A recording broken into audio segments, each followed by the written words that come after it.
అందరికీ నమస్కారం అండి. Welcome to Shashi media. ప్రస్తుతం సమయం అయితే మధ్యాహ్నం 12 గంటల టైం అవుతుంది.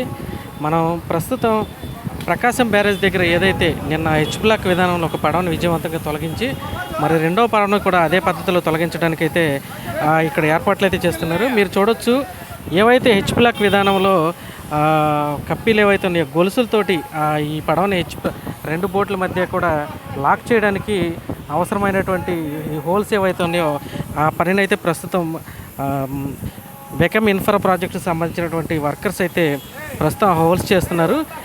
ఈ విధానంలో ఆ హెచ్ బ్లాక్ విధానంలో ఆ బోటు ఏదైతే ఉందో దాన్ని ఒక వేలో పెట్టి మిగతా రెండు బోట్స్ ఏవైతే ఉన్నాయో దుర్గఘాట్లో లంగరేసినటువంటి బోట్స్, ఆ బోట్స్ ఈ ప్రాసెస్ అనేది మొత్తం పూర్తయిన తర్వాత ఆ బోట్స్ని అయితే ఇక్కడ తీసుకొస్తారు.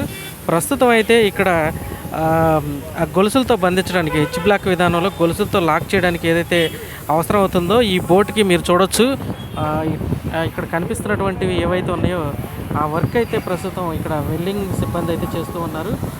ఈ విధానంలో ఇలా చేసిన తర్వాత వాటిల్లో కప్పీలు ఏవైతే ఉన్నాయో వాటి ద్వారా అయితే ఇందులోకి గొలుసులను పెట్టి గొలుసుతో అయితే ఈ పడవని లాక్ చేసే ప్రయత్నం అయితే చేస్తున్నారు. ప్రస్తుతానికి ఇక్కడ ఒక బోటుని విజయవంతంగా తొలగించినటువంటి నేపథ్యంలో ఇంకా రెండు పెద్దటువంటి ఈ డ్రెడ్జింగ్ బోట్లు ఒక రెండు, అలానే ఒక మరపడవ కూడా వీటి కింద చిక్కుకుపోయినట్టుగా తెలుస్తుంది. ఒక పడవ నది అంతర్భాగంలోకి పూర్తిగా మునిగిపోగా ఒక పడవని బయటకు తీస్తున్నటువంటి క్రమంలో మునిగిపోతే దాన్ని నిన్నైతే వ్యయ ప్రయాసాలకు వచ్చి రాత్రి 10 నుంచి 12 గంటల మధ్యలో అయితే విజయవంతంగా తొలగించారు. ప్రస్తుతం ఈ బోట్ని ఇక్కడ నుంచి తొలగిస్తే మిగతా రెండు బోట్లు కూడా పైకి తేలే అవకాశం ఉందని చెప్తున్నారు. మనం ప్రకాశం బ్యారేజ్ దగ్గర ప్రస్తుతం 67వ నెంబర్ గేటు దగ్గర ఉన్నాం. ఇక్కడ ఈ బోటు ఢీకొని ఇక్కడ ఉన్నటువంటి కౌంటర్ వెయిట్ ఇరిగిపోయినటువంటి నేపథ్యంలో ఇక్కడ కొత్తగా ఫిట్ చేసినటువంటి కౌంటర్ వెయిట్ని కూడా మీరు ఒకసారి చూడొచ్చు. ప్రస్తుతం అయితే ఈరోజు ఈవినింగ్ లోపు ఈ పడవని కూడా ఎవరైతే అబ్బుల్ టీం వాళ్ళు ఉన్నారో ఇటు దుర్గఘాట్ వైపు మీకు కనిపిస్తూ ఉండొచ్చు, ఆ దుర్గఘాట్ అటువైపు నుంచి ఐరన్ రోపుల ద్వారా ప్రొక్లైనర్లతోటి ఈ బోటుని కూడా ఒక బోట్ ఏదైతే పొజిషన్లో నీటిలో తేలియాడుతుందో ఆ పొజిషన్లో ఈ బోటుని కూడా నిలిపి ఆ తర్వాత హెచ్ బ్లాక్ విధానంలో నిన్న ఏదైతే ఆపరేషన్లో పాల్గొన్నటువంటి బోట్స్ 4 ఉన్నాయో ఆ 4 బోట్స్ ద్వారా కూడా ఇక్కడ నుంచి తొలగించేటటువంటి ప్రయత్నం అయితే చేస్తూ ఉన్నారు. ప్రస్తుతం అయితే పనులు మొదలుపెట్టారు. Already Sea Line scuba diving team వాళ్ళు 68వ నెంబర్ గేట్ వద్ద అయితే దీనికి సంబంధించి పనులు కూడా చేస్తున్నారు. ప్రస్తుతం మనం చూడొచ్చు, బెకమ్ ఇన్ఫ్రా ప్రాజెక్ట్స్కి సంబంధించినటువంటి వ్యక్తులు ఈ బోటుకి చేస్తున్నటువంటి పనులు ఖచ్చితంగా ప్రతి ఒక్కరు అడుగుతుంది ఏంటంటే నిజంగానే ఇక్కడ దేవుళ్ళు దేవతలు వీళ్ళందరూ ఉండటం వల్ల వీళ్ళందరూ దయ వల్లే ప్రకాశం బ్యారేజ్కి ఎటువంటి ఆపద ఏర్పడకుండా విజయవంతంగా అయితే బోట్ను బయటికి తీశారంటున్నారు. అదేవిధంగా ప్రతి ఒక్కరు కోరుకుంటుంది ఏంటంటే ఇక్కడ అయినటువంటి ఖర్చు ఏదైతే ఉందో ప్రజాధనం ఎంతైతే వృధా అయిందో ఇవన్నీ బయటికి తీయడానికి కావచ్చు, ఇక్కడ చేసినటువంటి వర్క్స్కి కావచ్చు, అన్నిటికీ కూడా కొన్ని కోట్ల రూపాయల ప్రజాధనం అనేది వృధా అయింది. అది బోట్ల యజమానులు ఎవరైతే ఉన్నారో వారి దగ్గర నుంచి వసూలు చేయాలని కూడా చెప్తున్నారు. దానికి సంబంధించినటువంటి చర్యలు అయితే ప్రభుత్వమే తీసుకుంటుంది, అది మన చేతుల్లో ఏముండదు.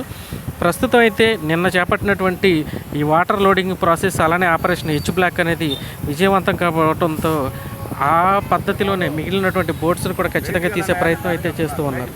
చూడొచ్చు, గతంలో కృష్ణానదికి హారతలు ఇచ్చినటువంటి బోట్ ఏదైతే ఉందో అది మీకు అక్కడ దుర్గాఘాట్ వైపు అయితే కనిపిస్తుంది. ఆ కృష్ణానదికి హారతలు ఇచ్చినటువంటి బోటు వెనక భాగంలో ఈ ఆపరేషన్ హెచ్ బ్లాక్లో పాల్గొన్నటువంటి బోట్స్ని అయితే లంగర్ వేశారు. ఇక్కడ ఎప్పుడైతే పనులు మొత్తం కూడా పూర్తవుతాయో ఇక్కడ మీరు చూడొచ్చు, ఇక్కడ పనులు చేస్తున్నటువంటి వారిని బెకమ్ ఇన్ఫ్రా ప్రాజెక్ట్కి సంబంధించినటువంటి ఇంజనీర్ని వీళ్ళు ఎప్పుడైతే ఇక్కడ పనులు మొత్తం పూర్తి చేసిన తర్వాత ఆ బోట్స్ని అయితే ఇక్కడ తీసుకొస్తారు. ప్రస్తుతం అయితే నది పైభాగంలో వీళ్ళైతే వెల్డింగ్ చేసి వాటికి సంబంధించినటువంటి హోల్స్ అయితే మార్క్ చేసుకున్నారు. ఆ హోల్స్ని విజయవంతంగా ఇటు సైడ్ వేసిన తర్వాత Sea Line scuba diving team వాళ్ళు ఎవరైతే ఉన్నారో వారు నదీ గర్భంలో ఒక పడవ అనేది ఇటు ఒక సైడ్ అయితే వంగిపోయి ఉంది నదీ గర్భంలోకి. సో అటు పక్కన హోల్స్ అనేవి లోపల వైపు holes Sea Line scuba diving team వాళ్ళు అటు నదీ గర్భం లోపలికి దిగైతే అటు ఆ హోల్స్ వేసే కార్యక్రమాన్ని కూడా పూర్తి చేస్తారు. మొత్తానికి ఈరోజు సాయంత్రం లోపు ఈ బోటుని ఇక్కడి నుంచి తీసుకెళ్ళడానికి చేసే ప్రయత్నాలు అయితే ఒక కొలిక్కి వస్తాయని చెప్తూ ఉన్నారు. మరి హెచ్ బ్లాక్ విధానంలో వచ్చినటువంటి బోట్స్ ఏవైతే ఉన్నాయో అక్కడ లంగర్ వేసి ప్రస్తుతం ఏవైతే టీంలు ఉన్నాయో Sea Line scuba diving team వాళ్ళు అలానే బెకమ్ ఇన్ఫ్రా ప్రాజెక్ట్స్ వాళ్ళు అలానే అబ్బుల్ టీం వాళ్ళు కూడా దుర్గాఘాట్ వైపు నుంచి మరలా పనులు అయితే పర్యవేక్షిస్తున్నటువంటి పరిస్థితి. ఈ బోటుకి హోల్స్ వేయడం పూర్తయినటువంటి క్రమంలో ఈ పద్ధతి అనేది ఈ ప్రాసెస్ అనేది స్టార్ట్ అవుతుంది. మీరు చూడొచ్చు ఇక్కడ బోట్ అనేది ఆ యొక్క పిల్లర్ని కానీ ఇక్కడ ఉన్నటువంటి కౌంటర్ వెయిట్ని కానీ ఎంత బలంగా ఢీ కొడితే బోటు కింద భాగం తునాతునకలైపోయి మీకు ఇక్కడ కనిపిస్తూ ఉంటుంది. ఇందులో మరి ఇంత బలంగా బోట్లు అంటే గంటకి 40 నుంచి 50 కిలోమీటర్ల వేగంతో వాటర్ అనేది 11.5 లక్షల క్యూసెక్లు వరద వచ్చినటువంటి టైంలో ఇక్కడ వేగంతో వాటర్ అనేది ప్రవహించడం జరిగింది. మరి ఆ టైంలో బోట్లు 3 కూడా ఇవే బోట్లు, ఈ కాళేశ్వరి అనే పేరున్నటువంటి బోట్స్ ఏవైతే ఉన్నాయో ఈ బోట్స్ 3 కూడా గొలుసులతో బంధించి ఆ గొల్లపూడి వైపు కేవలం చిన్న ఒక ప్లాస్టిక్ రోప్తో కట్టి నదిలో వదిలేయడం అనేది ఎంత దారుణమైనది, దుర్మార్గమైన చర్య మీరు ఆలోచించవచ్చు. ప్రస్తుతం లాక్కెళ్ళినటువంటి బోట్ ఏదైతే ఉందో ఇక్కడ కనిపిస్తున్నటువంటి దుర్గా ఘాట్ని దాటి ముందు అక్కడ పున్నమి ఘాట్ ఉంది. అక్కడ నుంచి యాక్చువల్గా మనకి కనిపిస్తున్నటువంటి భవానీ ఐలాండ్ ఏదైతే ఉందో ఆ భవానీ ఐలాండ్కి టూరిస్టులు వెళ్ళేటటువంటి పున్నమి ఘాట్, దాని పక్కనే అక్కడ పిండ ప్రదానాలు చేసేటటువంటి ఒక ఘాట్ ఉంది. ఆ పిండ ప్రదానాలు చేసే ఘాట్ దగ్గర ఇక్కడ నుంచి రాత్రి లాక్కెళ్ళినటువంటి బోట్ని అయితే పార్క్ చేశారు. నదిలోనే నీళ్ళల్లోనే అక్కడైతే వదిలేశారు. ఎందుకంటే ఒడ్డు దాకా తీసుకెళ్ళి అక్కడ వదిలేశారు. అక్కడ నుంచి ఆ బోట్ని అయితే మామూలుగా బయటకు తీసేయడం చాలా ఈజీ ప్రాసెస్.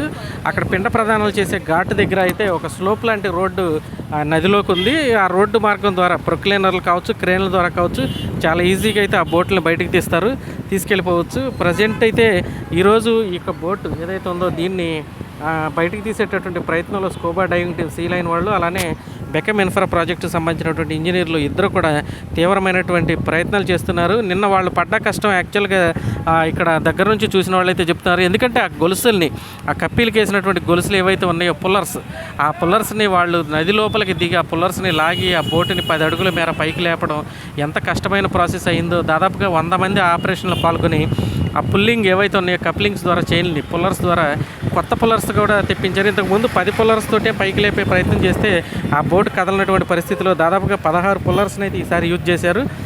వాటి ద్వారా బోటు 10 అడుగుల మేర పైకి కదిలిందని అయితే వాళ్ళు చెప్తున్నారు. ఈ సంస్థకు చెందినటువంటి ఏవైతే ఉన్నాయో దుర్గా ఘాట్ వైపు నుంచి సంస్థకు చెందినటువంటి ప్రతినిధులు, ఇంజనీర్లు అందరూ కూడా ఈ స్టీమర్లోనే ఇక్కడికి చేరుకుంటున్నారు. ఇక్కడికి వచ్చి అయితే ఇక్కడ ఏదైతే వెల్డింగ్ ప్రాసెస్ అనేది జరుగుతుందో ఈ వెల్డింగ్ కార్యక్రమం పూర్తయిన తర్వాత ఈ బోటుని ఒక పొజిషన్లో అయితే సర్టెన్ పొజిషన్లో పెట్టి ఆ తర్వాత ఇక్కడ నుంచి హెచ్ బ్లాక్ విధానంలో తరలించే ఏర్పాట్లు అయితే ఇక్కడ ఉన్నటువంటి సంస్థ ఇంజనీర్లు, ప్రతినిధులు చేస్తూ ఉన్నారు.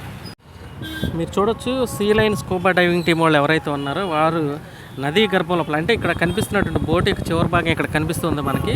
ఇటు సైడ్ బెకమ్ ఇన్ఫ్రా ప్రాజెక్టుకి సంబంధించినటువంటి ఇంజనీర్లు ఈ పక్క వెల్డింగ్ ద్వారా దానికి ఏవైతే పుల్లర్స్ ఉన్నాయో వాటిని బిగించడానికి ఈ పక్క హోల్స్ అనేది చేస్తున్నటువంటి తరుణంలో ఈ Sea Line scuba diving team వాళ్ళు నదీ గర్భంలో అటు పక్కన పడవ అనేది ఒక పక్కకు ఒరిగిపోయింది, ఒక 60 degrees కోణంలో. ఆ నదీ గర్భంలో మునిగిపోయిన వైపు కూడా హోల్స్ చేసి ఈ బోట్ని అయితే ఒక పొజిషన్లో మొన్న ఎలా అయితే ఈ రాత్రి తీసుకెళ్ళినటువంటి బోటుని నిలబెట్టారో అదే పొజిషన్లో నీళ్ళల్లో నిలబెట్టిన తర్వాత హెచ్ బ్లాక్ విధానంలో ఉన్నటువంటి బోట్స్ ఏవైతే ఉన్నాయో అక్కడ కనిపిస్తూ ఉన్నాయి. మీరు చూడొచ్చు అక్కడ పార్క్ చేసినటువంటివి ఆ బోట్స్ని ఇక్కడ తీసుకొచ్చి ఆ పుల్లర్స్ తోటి